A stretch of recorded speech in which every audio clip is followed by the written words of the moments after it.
I thought I knew my makeup collection until I decided to track my makeup usage in January 2026. I tracked every single swipe for the last 31 days in January, and the data on the spreadsheet exposed a lie that I've been telling myself for so many years. I claim to be like a daily glam girl where I'm always doing my makeup every single day. I knew I didn't do my makeup on the weekends just because my kids are home, but the numbers tell me a humiliating truth and a different story about my makeup habits and my makeup routine. I ignored my entire like expensive high-end collection, literally, just to use a specific foundation like 6 times in the month of January. And the reason why exposes a huge flaw in how we consume beauty.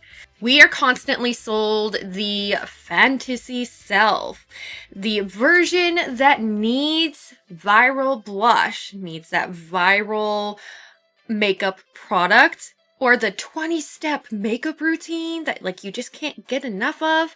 But when you strip away the fluff and you actually look at the raw data, what is left? What is left?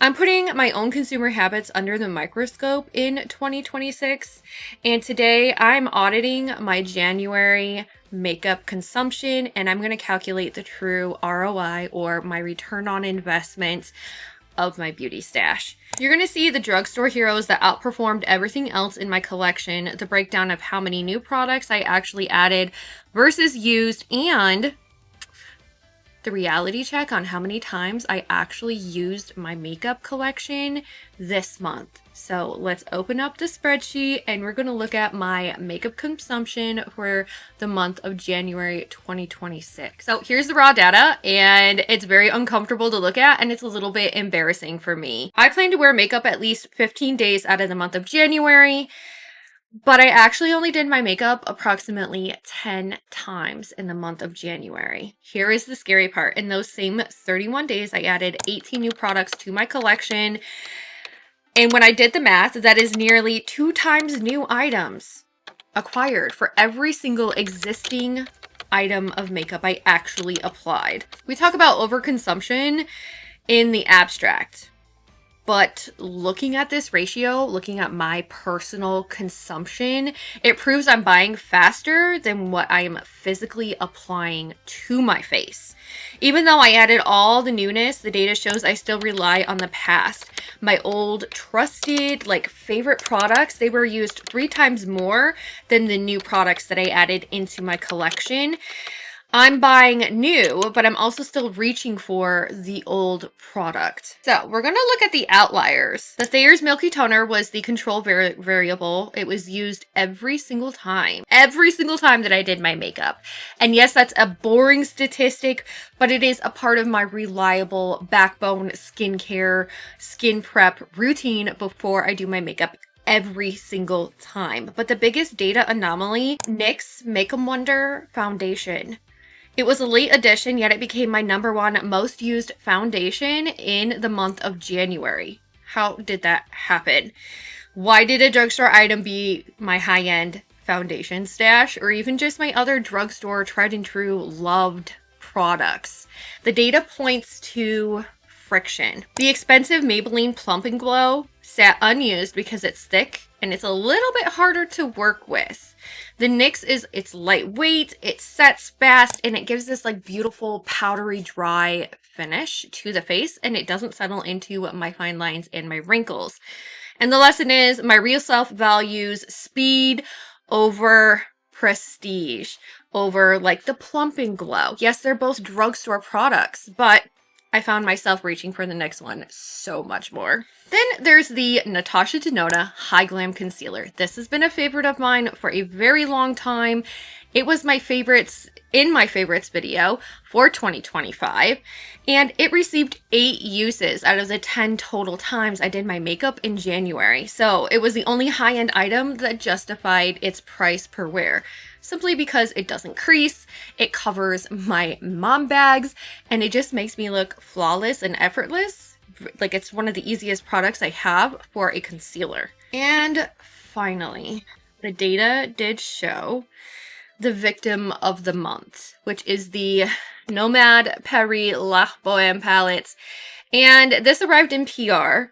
And on paper, it fits my, like, fantasy self. I love colorful makeup. I love the color story inside. It is that pink to the grungy look. But my real self, 9 times out of 10, I am the busy mom who only has, like, 10 minutes to do my makeup. So I didn't find myself reaching for that palette as much as what I could have been. So I didn't touch it, barely at all. Basically, my numbers from tracking in January, they do not lie. Even when the financial cost is 0, the effort cost, it still matters, especially if it's something that's received in PR. Brands sent us fantasy, but I was living in the reality, okay? Half the time I'm doing my makeup, I was running out the door for like a birthday party, or I was going to a family event. I was filming some of the time, but even when I was filming, I was reaching for my tried and trues, my neutral palettes. And I wasn't reaching for the whimsical, grungy, like color story of the Paris La Boheme palette from Nomad Cosmetics. I wasn't, and that's the reality, the truth of it all. I love the color story, I love the concept, but I wasn't reaching for it as much as what I thought I was going to be in January. Okay, so as for the rest of the items in the spreadsheet, here is the data. I rotated through 3 blushes, 3 bronzers, 4 powders, and 4 setting sprays. That's actually not quite a bit, but I only did my makeup 10 times, so do the math.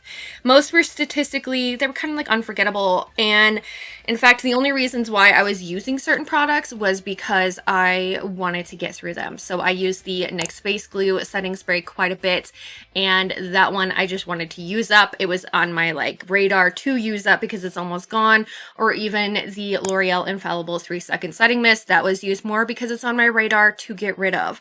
I do have to note though that I did pan 2 products in January, and I actually decluttered one because it is old and it's not performing the way that it should be. So many of these products that were like not statistically, like I just used them a couple times, it was because I was being more conscious about wanting to use them up.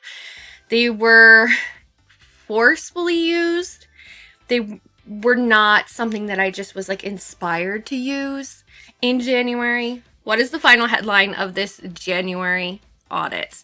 The data exposed a massive gap for me between the consumer that I think I am. I think I'm pretty, you know, conscious when it comes to consuming, versus the actual person that I am, versus the actual person that spends, that added new 18 makeup products to my collection. My fantasy self, I collect art, and I love that the Nomad palette is such an example of like my fantasy self, but my real self only has space for products that get me out the door in 10 minutes or less, and something that isn't going to take me a lot of time to apply my makeup, at least for the month of January. We'll see how it goes for the month of February.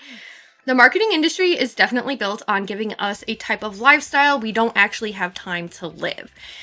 The spreadsheet that I have, it proves that my aspirational makeup, it often was not touched. It was the worst ROI, the worst return on investment, because it carries an effort cost in my schedule that I can't afford to pay. I am tracking every single product that I used in the month of February, every single swipe that goes on my face. My goal for the month of February is to stop letting fantasy dictate myself and the space that I have in my makeup collection. If you want to follow along on my investigation of my own consumeristic habits and see how the data changes in the month of February, then definitely make sure that you are subscribed and you like this video. If you want to see why I'm not decluttering in 2026, then you need to check out the following video. I would love to have a conversation with you guys in the comments down below about my makeup audit for January of 2026.